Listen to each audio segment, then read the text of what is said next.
The only words that need to be said. Go Bruins. UCLA holds on. It beats that UC up north. The one UC, the true UC. It's UCLA, baby. Let's react to this bad boy in Locked On UCLA. You are Locked On UCLA, your daily podcast on the UCLA Bruins. Part of the Locked On Podcast Network, your team every day.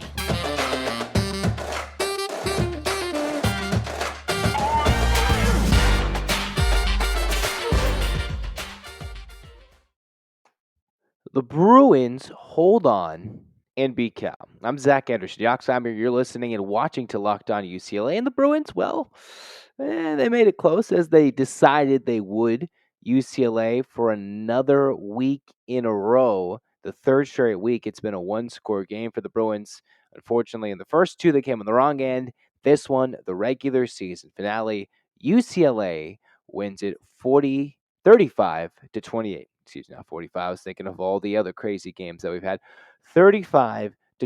UCLA, surprisingly, despite leading early, leading in that second quarter, UCLA found themselves, well, down 11 late in the first half, scoring a late touchdown, getting that third quarter touchdown, and trailing in the fourth quarter, a touchdown, and holding on barely to beat the Cal Golden Bears as the UCLA Bruins, they came through, and they did just enough, getting that late turnover punched out to get a second fumble recovery. Start to finish, UCLA, well, in what's been a weird 3 weeks where they could easily have gone 3-0, 1-2, 2-1, 0-3 in these last 3 weeks, UCLA comes through and gets the win.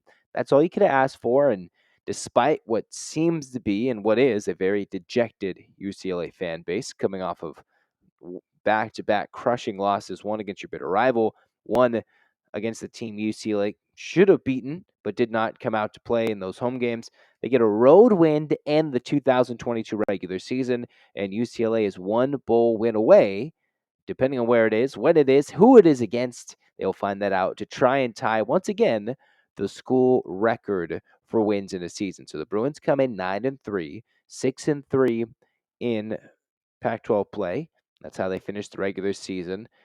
UCLA, interestingly enough, in their 4 road games, end up 3-1 and have a quote-unquote worst record at home. In their 8 home games, they go 6-2 overall in this one. We'll wrap up this entire season, get even deeper into digging in whether Chip Kelly is the man, is not the man. There's so many different ways, but let's look in to these individual statistics for this one today. Let's talk about, once again, Charbonnet. Wasn't a highlight reel in terms of yardage, but he got back over 100 yards, 119 and a touchdown. UCLA watched DTR get 88 yards and 2 touchdowns. TJ Harden coming through 89 yards, and Colson Yakoff as the Bruins, again, similar to that ASU game, post over 350 yards rushing, well over 300 yards, as UCLA dominates 3 scores on the ground, 1 passing touchdown for DTR, 190 yards approximately passing the football, as the Bruins didn't really air it out despite 21 completions for DTR and 30 attempts. The Bruins, well, here they are coming through and beating a Cal team that watched their quarterback, Jake Plummer, with some nice touchdown passes, 294 yards in the air, 4 TDs. Get past this Bruins secondary at times, the long of a 49-yard pass. UCLA looked vulnerable in the secondary as they have throughout these times this season, but overall the difference was UCLA's 350-plus rushing yards to Cal's 67. That was the difference, because what's been talked about even sometimes in the YouTube comments, in social media comments, how UCLA against ASU, they ran for a lot of yards, but they didn't dominate the time of possession. In this game against ASU, in my opinion, I think the time of possession truly mattered in the end. Overall, going from the first quarter to the fourth quarter, the Bruins led in time of possession in every single quarter, including most importantly in the fourth and final quarter. UCLA had the ball 11 plus minutes to Cal's less than 4 minutes, and they still had a chance to the Golden Bears to go down the field and score and tie the game late, because UCLA was scared to trot out Nick Barmira. They had, all right, they had Zach Charbonnet, DTR. They had a rushing attack that was dominant. But for some reason, on a 4th and 1, UCLA couldn't get it. They were 2 out of 3 and 4th downs, and with the one to ice the game, Cal stacked the box.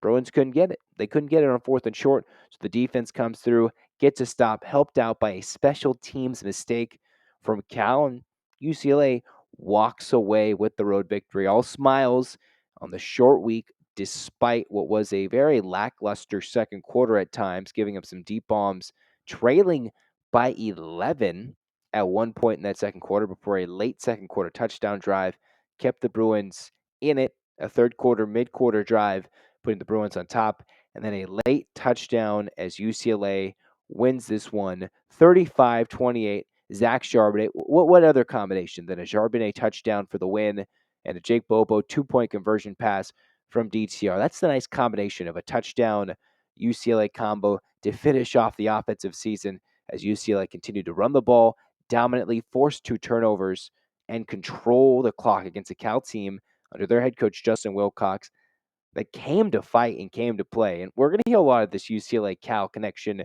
because of UCLA's transition to the Big Ten, the UC Regents meeting, which is bringing these two schools together. And yet here's UCLA who walked away with the win, got the dub, here in the immediate reaction. And while we're excited, it's a tempered excitement, right? This could have meant so much more, with so much more on the line.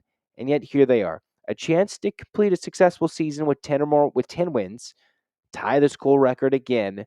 As many would have thought, 10 wins was the bare minimum to even qualify this season as a decent, successful season. There's different levels of success. There's bowl-eligible success when you didn't expect it.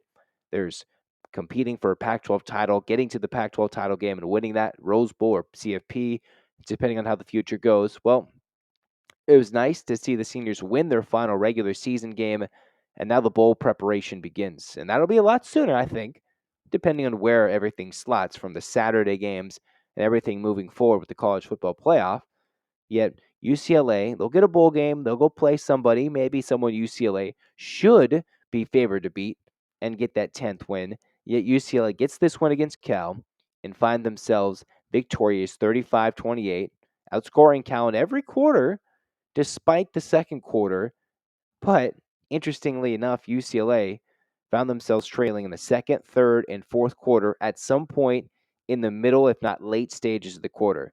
So they outscored Cal in every quarter, outgained, had more possession in terms of time of possession, converted on third downs, ran for over 350 yards, and yet Cal, despite UCLA not turning it over, no DTR interceptions, no fumbles of any sort for UCLA in this game, and yet Cal was in this game. You could wonder, how is that even possible? Well, a couple of big plays defensively for Cal, forcing 19 lost yardage rushing for the Bruins, who had 33 first downs to Cal's 15, 23 on the ground for UCLA to 2 for the Golden Bears, and yet UCLA only won by a touchdown.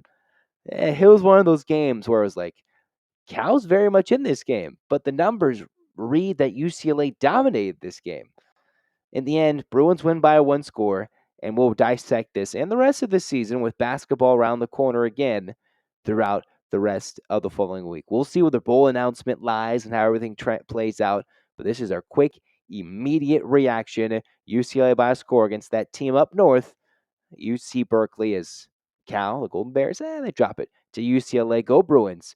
Once again, we'll tell you this episode, this quick reaction is brought to you by Underdog Fantasy. It's, think about it, the easiest way to spice up the college football season. You can go the Underdog website. It's easy to play. It's available in over 30 states. All you have to do is pick between 2 to 5 players across any team, not just the UCLA teams. Go do this on Saturday and just choose which players between 2 to 5 will finish higher or lower, whether it's over 100 yards or lower than 100 yards, for example, for Zach Charbonnet if he had it today. Just find out. It's one of the easiest fantasy games to play out there. Sign up with the promo code Locked On, one word, Locked On. Underdog will double your first deposit up to $100. Deposit $100, get it free. Look up UnderdogFantasy.com. Find it in the App Store, Google Play Store. Promo code Locked On and double your first deposit. $100, $100 free. Get in on the college football pick'em action today. Well, that's going to do it for us here today. I'm Zach Anderson Yoxheimer. Locked On UCLA. Bruins win 9th win of the season. Get excited. UCLA fans in the end. Get your hands in the air. And 1, 2, 3, 4, 5, 6, 7, 8. UCLA. UCLA. Fight, fight, fight. Yeah. Let's go. This has been Locked On UCLA reaction version, baby. Locked On UCLA. Signing off. Also, YouTube, look at that. You guys were hating on me. Go Bruins. If you're not watching on YouTube, well, if you're listening, you don't see this. Anyways, go Bruins.